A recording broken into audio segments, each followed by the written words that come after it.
नमस्कार किसान भाइयों, स्वागत है आपका चैनल एग्री आकाश पे। किसान भाइयों, ठंडी के मौसम में जो है भिंडी की खेती अगर आप करते हैं तो कोहरा हो गया, ठंडी हवा हो गई और कम टेम्परेचर जो है ये आपका काम बिगाड़ देते हैं।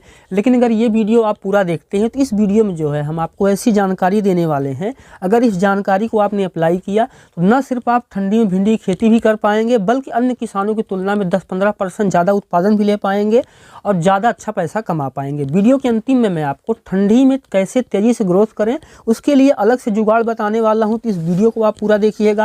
चैनल पे पहली बार आए हैं, चैनल को सब्सक्राइब कर लीजिएगा क्योंकि यहां पर मैं आपके लिए खेती बाड़ी से जुड़ी हुई ऐसी ही महत्वपूर्ण वीडियो बनाता रहता हूं। तो चलिए शुरू करते हैं। किसान भाइयों देखिए, सर्दी का समय जो होता है, इस समय जो है ठंडी बहुत ज़्यादा होती है। तो यहाँ पर मैं आपको एक चीज़ बोलूँगा कि न्यूनतम तापमान जो है वो 10 डिग्री सेल्सियस का होना चाहिए और अधिकतम जो है वो 25 डिग्री सेल्सियस का होना चाहिए। तो अगर 25 डिग्री सेल्सियस का है तो आप बिल्कुल जो है बुआई कर सकते हैं। 10 डिग्री सेल्सियस पे क्या करना है उसको जो है हम आगे जानेंगे। देखिए, सबसे पहले हम बात करेंगे कि देखिए कोहरा बहुत ज़्यादा है इस समय, ठंडी भी काफ़ी ज़्यादा होती है, तो ग्रोथ जो है वो स्लो हो जाती है और जड़ भी सही से नहीं विकास कर पाती है, तो फूल और फल की तो आप छोड़ ही दो। लेकिन अगर ये तरीका सही से आप अप्लाई करेंगे, वीडियो को पूरा देखेंगे तो आपको जो है पूरी जानकारी मिलेगी। देखिए, ठंडी के मौसम में अगर आप भिंडी खेती कर रहे हैं तो हल्की दोमट मिट्टी जो है इसके लिए सबसे अच्छी मानी जाती है। मिट्टी की जो पीएच मान है वो 6 से लेकर के 7.5 तक का हो तो बहुत ही अच्छी बात है। और ठंड में जो है किसान भाई आपको ध्यान ये रखना है कि अगर बहुत भारी मिट्टी है तब जो है किसान भाई ठंड में जो है आपको उसमें बुआई नहीं करनी चाहिए और पानी निकलने की जो व्यवस्था है वो बिल्कुल 100% होनी चाहिए। खेत की तैयारी के लिए जो है ठंडी के हिसाब से कैसे खेत तैयार करेंगे, 2 से 3 बार जो है गहरी जुताई कर दीजिए। 1 हेक्टेयर में जो है 15 से 20 टन सड़ी हुई गोबर की खाद डाल सकते हैं। 1 एकड़ में भी इतना आप डाल सकते हैं। गोबर की खाद में आपको हर फसल के लिए यहीं से बोल के चल रहा हूँ कि जितनी अधिक गोबर की खाद होगी उतनी ही आपको रासायनिक खाद की ज़रूरत जो है वो कम पड़ेगी। जब आप अंतिम जुताई करने जा रहे हैं तब नीम की खली ले लीजिए 200 से 250 किलो, ट्राइकोडर्मा ले लीजिए 2.5 किलो। इसके बाद जो है किसान भाइयों आप बेड बना सकते हैं। बेड बनाने के समय जो है आखिरी जुताई जब चल रही हो तब आपको ये खाद डाल देनी है। उसके बाद जो है आपको बेड बना लेना है। उसके बाद आ जाती है हाइब्रिड किस्मों की। देखिए, इस टाइम पे जो है आप उन्हीं किस्मों का चुनाव कीजिए जो कि ठंडी को सह सकती हो। मार्केट में बहुत तरह की किस्में हैं, हर व्यक्ति अपना बीज बेचने के लिए तो बेच ही देता है लेकिन बाद में उत्पादन आपको देखने को नहीं मिलता। तो मैं आपको बोलूँगा कि ठंडी सहन करने वाली बहुत सारी किस्में जो कि ठंडी सहन कर लेती हैं और काफ़ी अच्छी ग्रोथ भी देती हैं, तो आप उनका चुनाव कर सकते हैं। ध्यान ये रखिए कि वायरस से जो है रोग प्रतिरोधी किस्म हो, ग्रोथ अच्छे से करती हो, ठंडी को सहन कर सके। हमने आपके लिए जो है कुछ अच्छी क्वालिटी के जो बीज हैं उनका नीचे डिस्क्रिप्शन पे लिंक लगा रखा है, तो आप वहाँ से जो है उनका भी चुनाव कर सकते हैं। और हमने वहाँ पे जो है उन्हीं भिंडियों को लगाया हुआ है, उन्हीं भिंडी के बीजों को जो कि ठंडी जो है उसको सहन कर सकते हूँ। तो ये हो गई। उदाहरण के लिए कुछ मैं आपको बोल चलता हूँ कि जैसे नुनहेम से कई सारी वैरायटी आती हैं, एडवांटा की आती है। इन सब की जो वैरायटियाँ हैं अच्छा उत्पादन भी देती हैं और उनका जो है, अगर मैं बात करूं कि रोगों के प्रति भी रोग प्रतिरोधी हैं। लेकिन अंतिम में आपको यही बोलूँगा कि जो किस्म आपके एरिया में अच्छा उत्पादन देती हो आप उसका चुनाव कीजिए या फिर अपने इलाके के जो किसान भाई हैं उनसे भी आप सलाह मशविरा कर सकते हैं। अब बात आती है कितना बीज लगेगा, बुआई जो है वो कैसे करेंगे। देखिए, जो है 1 एकड़ में आपको लगभग 2 किलो का बीज लगने वाला है और 1 बीघे में लगभग आपको क्योंकि बीघा हर जगह पे अलग अलग होता है, अगर मैं यूपी के बीघे की बात करूं जो कि पूर्वी यूपी में चलता है तो लगभग 1.5 किलो का जो बीज है आपको वो लगने वाला है। उसके बाद क्या करना है, ठंडी में विशेष अगर ठंडी बहुत ज़्यादा है तो दोपहर के समय बुआई कीजिए। बहुत देर में, रात में या फिर सुबह में जो है बुआई मत कीजिए, इससे भी थोड़ा बहुत असर पड़ता है। इसके बाद बात आती है बीज उपचार की। जनवरी में अगर आप खेती कर रहे हैं तो आपके जो है अनिवार्य ही है, आपको लेना है 5 ग्राम ट्राइकोडर्मा। उसके साथ में जो है आप इज़ोनोबैक्टर ले सकते हैं, पीएसपी ले सकते हैं या फिर जो है किसान भाई मैं आपको बोलूँगा कि ट्राइकोडर्मा या फिर कार्बेंडाजिम, 2 में से कोई एक चीज़ ले लीजिए। लगभग हल्का गुनगुना पानी कीजिए, उस गुनगुने पानी में जो है 8 से 10 घंटे का जो है बीज को भिगो दीजिए। ध्यान दीजिए बहुत गर्म नहीं होना चाहिए, गुनगुने पानी में 8 से 10 घंटे के लिए भिगो देंगे। उसके बाद जो है सूती कपड़ा होता है या फिर जो है जूट के बोरे में आप रख देंगे लगभग 10-12 घंटे के, तो अंकुरण जो है वो अच्छे से हो जाएगा। और जब आपको दिखे कि अब इसका जो है बीज जमाव करने की स्थिति में है तभी आपको जो है बुआई करनी चाहिए। ठंडी में इसको अच्छे से कैसे करें उसको वीडियो के अंतिम में जानेंगे। अब बात आती है खाद प्रबंधन की। देखिए, बेसल डोज में जो है गोबर की खाद आप 10 से 15 टन डाल सकते हैं, मैं आपको बोला ही था। इसके अलावा जो है किसान भाइयों, चाहे आप डीएपी ले रहे हैं तो लगभग 1 एकड़ में 50 से 60 किलो ले सकते हैं या फिर आप एसएसपी भी जो है ले सकते हैं। इसके अलावा जो किसान भाई 10 से 15 किलो आप अगर पुरानी फसल में डाला हुआ 10 से 15 किलो जो है आप डाल सकते हैं यूमिक पोटाश, और अगर पुरानी फसल में भी नहीं डाला था इससे पहले तो आप 25 से 30 किलो जो है ले लीजिए।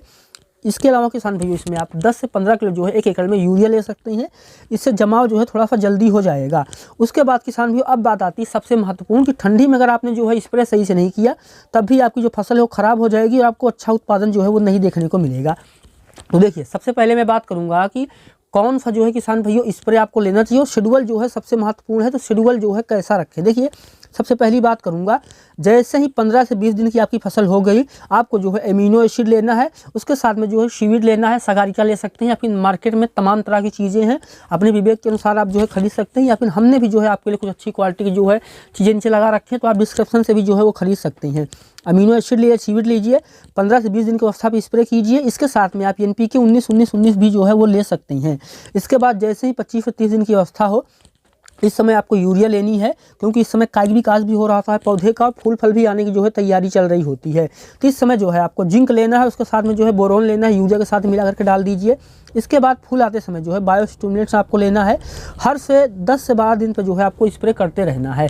ये मैं आपको बोलूँगा कि जब हल्का हल्का फूल बनने शुरू हो जाएँ तब जो है किसान भैया को 0045 लेना है। इसके अलावा जब फल बन रहे हों और आकार सही हो तो 0050 जो है वो आप डाल सकते हैं। इसके अलावा हर 10 से 12 दिन पर जो है नीम के ऑयल का स्प्रे करते रहेंगे तो ग्रोथ जो है वो भी अच्छी होगी और कीट वगैरह भी जो है कम देखने को मिलेंगे। इसके बाद आती है कीटों की बात। तो देखिए कीट जो है बहुत ज़्यादा नुकसान करते हैं। जनवरी में आपको सफ़ेद मक्खी देखने को मिलेगी, जयसिर दिखेगा, थ्रिप्स दिखेगा और फल छेदक, इनकी जो समस्या है काफ़ी आम है। तो देखिए इनसे बचने के लिए आप क्या कर सकते हैं कि पहले जो है नीले पीले स्टिकी ट्रैप आप स्क्रीन पर दिखाई दे रहा है, नीचे डिस्क्रिप्शन से भी आप खरीद सकते हैं, इनको आप लगा सकते हैं। इसके अलावा 3 से 5 ml जो है नीम का तेल ले सकते हैं, इसको करते रहिए। इसके अलावा जो है संतुलित स्प्रे जो है कार्बेंडाजिम, मैंकोजेब, एक बार नॉर्मल फंगीसाइड लाइए, एक बार कॉन्ट्रैक्ट फंगीसाइड लाइए, फिर आप जो है सिस्टमेटिक लाइए। अलग अलग स्प्रे करते रहेंगे तो जो है आपको कम देखने को मिलेंगी ये समस्याएँ। उसके बाद बात आती है रोग की। देखिए पीला मोजेक हो गया, जल फड़न हो गया, पत्तियों का पीला पड़ना हो गया, ग्रोथ रुक जाना हो गया, ये जो है पीला मोजेक कारण फैलता है। और जो रोग होता है भिंडी में एक दूसरे से जुड़ा हुआ ही होता है, तो एक ही कारण जो होता है दूसरे रोग को जन्म देता है, और दूसरा जो रोग होता है वो तीसरी बीमारी को पैदा करने का कारण होता है। तो अगर पीला मोजेक आपके खेत में लग गया तो आपकी फसल पूरी खराब हो गई। नियंत्रण क्या करें?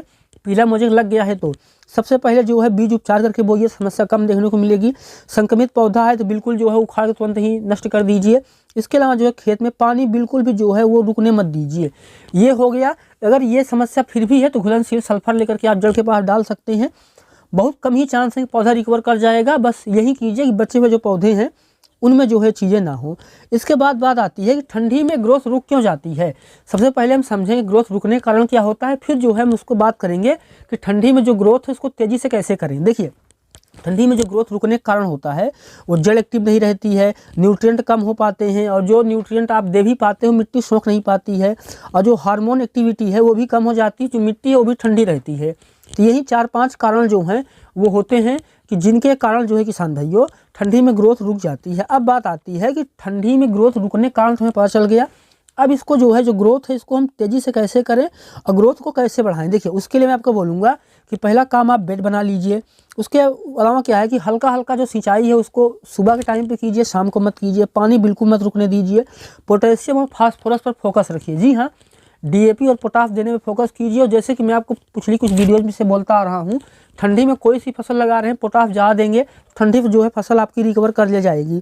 इसके अलावा क्या है कि अमीनो एसिड सीवीड स्प्रे जो है समय समय पे करेंगे तो काई विकास काफ़ी अच्छा होगा। इसके अलावा जो है आपको मल्चिंग का प्रयोग करना चाहिए, इससे भी जो है मिट्टी थोड़ी सी गर्म रहती है। और किसान भी अगर आपको ठंडी हवा बहुत ज़्यादा आ रही है तो हवा है तो उससे भी जो है बचाव करेंगे तो फसल जो है थोड़ी सी रुक जाएगी। इसके अलावा जैसे ही फूल आने का समय हो 40 से 45 दिन की अवस्था पे, या हो गया 50 से 55 दिन, देखिए आमतौर पे 40-45 दिन में फूल फल आते हैं, लेकिन ठंडी बहुत ज़्यादा 10 दिन हम मान के चलते हैं कि ग्रोथ थोड़ी सी रुक जाएगी। उस समय आपको क्या करना है किसान भाइयों की तुड़ाई लगातार करनी, खेत में साफ सफाई रखनी है और कीटों को जो है बिल्कुल नहीं पनपने देना है। और अब बात आती है कि लागत क्या लगेगा, मुनाफा क्या मिलेगा। देखिए लागत अगर मैं बात करूं तो चूंकि ठंडी बहुत ज़्यादा है तो प्रति एकड़ आपको 30,000 रुपये से लेकर 40,000 रुपये प्रति एकड़ की लागत आ सकती है। और अगर मैं बात करूं उत्पादन की तो 1 एकड़ में जो है किसान भाइयों आपको लगभग 70 क्विंटल से लेकर के 100 क्विंटल तक का उत्पादन मिल सकता है। और अगर आप अच्छे से खेती करते हैं और बाद में जो है कटिंग कर देते हैं भिंडी की, तब यहाँ से आप 150 से 200 क्विंटल तक उत्पादन ले सकते हैं। कटिंग कैसे करें इस पर जो हमने अलग वीडियो बनाया है, तो आप जो है वो जाकर के मेरे चैनल पर देख सकते हैं। अगर मैं बात करूं तो लगभग 30 से 35,000 रुपये लगा करके यहाँ से आप रेट अगर आपको सही मिल गया तो आप लगभग 1.5 से 2 लाख रुपए कमा सकते हैं। रेट इस बात में निर्भर करता है कि मार्केट में जो है उपलब्धता कितनी है। अगर मार्केट में उपलब्धता जो है वो कम हो गई तो आपका जो रेट है वो बढ़ जाएगा। मैं आपको एज ए किसान ये बोल सकता हूँ कि आप इस चीज़ पर फोकस कीजिए कि आपकी फसल जो है पहले तैयार हो जाए। अगर पहले तैयार हो गई फिर भी आपको जो है काफ़ी अच्छा जो है वो आपको रिजल्ट देखने को मिलेगा। इसके अलावा 5 मैं आपको ऐसी सावधानियां बता रहा हूं, अगर ये 5 सावधानियां जो है आप फॉलो कर लेंगे तो आपको जो है उत्पादन अच्छा देखने को मिलेगा। ज़्यादा पानी बिल्कुल भी ना दें, ठंडी में ओवर स्प्रे ना करें, नकली हाइब्रिड बीजों से बचिए, संतुलित खाद दीजिए। जैसे ही जो है पौधे की ग्रोथ स्लो हो जाए तो घबराए नहीं, सही न्यूट्रिशन देने पर फोकस कीजिए। अगर इस तरीके से आप जनवरी में भिंडी खेती करेंगे, जिसको टेक्निकल खेती मैं कह रहा हूँ, तब जो है आप काफ़ी अच्छा उत्पादन ले पाएंगे। तो वीडियो के अंतिम में मैं आपको यही बोलना चाहूँगा कि वीडियो कैसा लगा कमेंट कीजिएगा। चैनल पे पहली बार आए हैं सब्सक्राइब कर लीजिएगा। कोई भी आपकी सुझाव, शिकायत या फिर सवाल तो मुझे आप कमेंट कर सकते हैं। धन्यवाद।